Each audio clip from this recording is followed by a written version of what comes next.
There's so many conditions and indications that CBD is good for, which is why I wanted to make sure that we had technology that you can use CBD with. I think one of the things that the misnomers are right now is the fact that a lot of people say, CBD doesn't work for me. And that breaks my heart, because I know for a fact CBD does work. It's just a matter of, making sure that you have quality product, that you're able to take you're able to utilize it in the right way. Is it pills? Is it sublingual? Are you, is it a flower that's a 1-to-1 or high CBD content? Like there's a lot of things about this, also about the fact that CBD isn't meant to give you these ginormous clouds, right? I think that that's also a misnomer with respect to vaporization, because the first understanding of vaporization was through e-cigs. And that's one thing that, I loathe, is being compared to an e-cig, because of the fact that it's a vastly different product. The e-cig was meant to be a safer means of consuming tobacco. And the formulations that go into it, I think, are vastly different. We're an anti-tobacco company. Like that's not something that, we support. We get it. I do totally understand how and why people smoke, but that wasn't why we got involved in the industry. So, we created this thing that is completely different. And so there's still that consumer education that needs to happen, where you'll feel the effects. You just won't necessarily see plumes of smoke. And especially at lower temperatures. It's higher temperatures. It's just science, right? Higher temperatures equal bigger clouds. But higher temperatures, if you're combusting, also mean that you're not necessarily medicating the way you or consuming the way you might want to. Mm-hmm, mm-hmm. I want to switch gears here in our last 10 minutes together. What do you think the cannabis industry as a whole is getting right now at this particular moment? Because we're on a fascinating timeline right now. And I think the industry is under such a microscope to do so many things right and almost right some of the missteps of industries that have come before it. And so what is it doing right now? That's a really great question. Are we talking globally or are we talking locally? Because if we're talking locally, as a Canadian, I'll address it on both sides. Yeah, sure. As a Canadian, October 17th was monumental. We were the first G7 country to legalize and what that meant. And I think a lot of people see it's very easy to criticize, right? Like that's the easiest thing to do. Everybody can do it the right way. I think that there's something to be said of the fact that we've had a slower rollout, and that gives us time to course correct.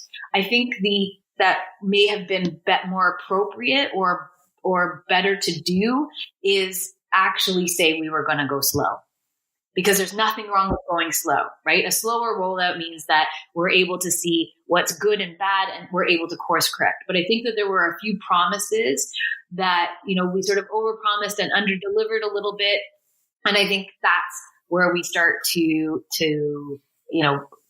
if we can get that part right, the communications, right? I think ultimately every relationship, that's what it boils down to. If you have bad communication, nothing is going to work. So I think more is like, I want to look at it as an opportunity because of the fact that if within the confines, I think things will eventually be loosened up, if you will. So right now we're under, it feels sometimes in Canada, we're under constant threat, right? We're not able to market. We're not able to, we've been restricted in terms of how much our retail is. There are issues with supply. There are issues with demand, in terms of pricing. Like, I mean, you and I, between the two of us, I'm sure we could come up with a list of 100 strong. But what are we getting right? We're getting right the fact that we're legal. So we've already empowered our people to go out. Citizens of Canada, you and tourists and visitors, you can come here and you can toke freely without fear of persecution, which is an amazing thing. We haven't ignored the medical side of this, and the things that we're seeing. I think the entrepreneurs are really the ones that are getting it right. The people that are really like tucked in and dialed in and like are following the regulations, making sure that they're compliant. Like there's something to be said. Like we want a legal framework. They've given us a legal framework. Work within the legal framework, and things will eventually right themselves. And I think it'll be exciting for the people that have been able to stay the course and be able to get through, the growing pains, if you will. So that we get out the other side, that we are able to do this, because I want to see it at a time where there's they have these commercials about like Miller Time, Bud Light, like Canada Dry, all these other things. Like Canada Dry is not alcoholic, but you know what I'm trying to say. I want to see that kind of stuff. I want to hear those kind of commercials. I want to hear the encouragement and the support of cannabis. And I want it to get beyond. I want to see the actual trifurcation. I want to see the recreational, the medical, and the wellness side of it. I want to know that people are looking at, I know that I'm working with scientists right now that are working on nootropics, nutraceuticals, and pharmaceuticals, which blows my mind. So like the things that I think that they're, the science, the technology, the entrepreneurship, the camaraderie, the people that you're meeting, the connections, like the community that we're building, that's what we're getting right. And I mean, you're in the cannabis space, so you must be preposterously rich, right? That's a very funny question. It's a business. Well, you know what? We're 6 years strong. I am rich in the connections that we've made. I am rich in the fact that we've built a community and we've been able to sell products. Do I have that many dollars in my bank account? Unfortunately, not yet. I'm still working at it. And I think that that's the misnomer, is this, that, people want to get in and get rich. And I'm here. We ate peanut butter and jelly sandwiches so that we could own our own factory. So a lot of the money that we made was reinvested, to be totally honest with you. We took lower salaries so that we could make sure that, we could add to our team, that we could grow this community, that we could, really be part of the foundation, and a lasting foundation. So no, not yet, but hopefully soon. Fingers crossed. So for the entrepreneurs listening, what's the most productive thing that you do with 10 free minutes alone? Read, research, or meditate. Those would be the three things. Like, take a moment to myself and just kind of recenter. Read paper. Like, get away from the screen for a few minutes and actually read paper.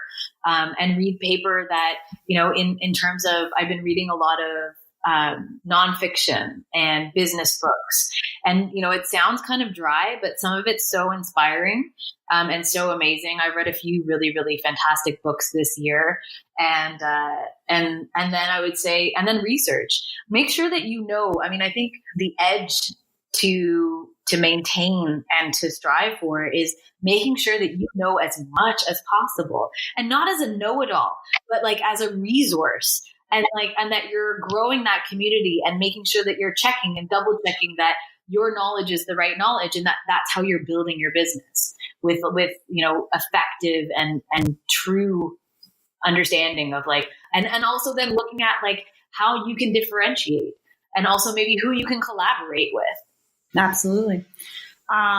Just to round things out, anyone who's listening who is in an entrepreneurial place in their lives, or really just anybody who's kind of in this industry and who's pushing every single day for this to get done right, it can be a tumultuous place out there. It's a crazy landscape. So can you tell me, to end on a high note, what has been an absolutely fuck yes moment for you as an entrepreneur, where you just kind of had this okay, I can do this. I've got this. Fuck yes.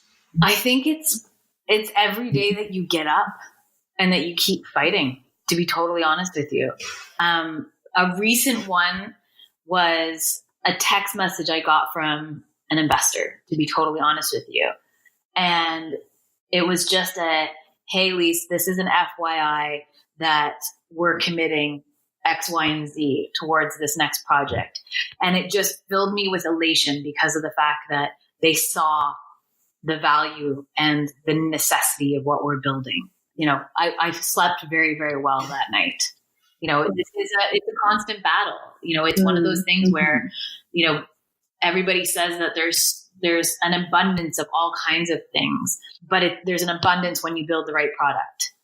So I think it's a matter of taking a temperature check. Obviously insulating yourselves, protecting yourselves, making sure that you have IP filed or trademarks filed, or, just doing the proper way. I think that's the thing about legalization. It's given us all a voice. We can talk about cannabis like intelligently and intellectually and scientifically, where we couldn't. We're coming out of the darkness. And so it's a matter of looking at it going, a fuck yes moment for me was also a collaboration. We're working on something that I didn't once think was possible and is possible, that it will be announced in the next few months, which just blew my mind and makes me happy because of the fact that all the hard work is finally paying off. And we're all better for it. Thank you so much, Lisa, for everything that you've done and created and sharing your time with me. I'm also a fan of the Vapium Light. And so truly speaking from a point of a consumer who's also a supporter of you as a person, you as an entrepreneur, and your products, I just wanted to say thank you so much. And again, thank you to Herbalife for giving us a platform to have this very important discussion. Yes, thank you so much, Nicole, and thank you, Herbalife.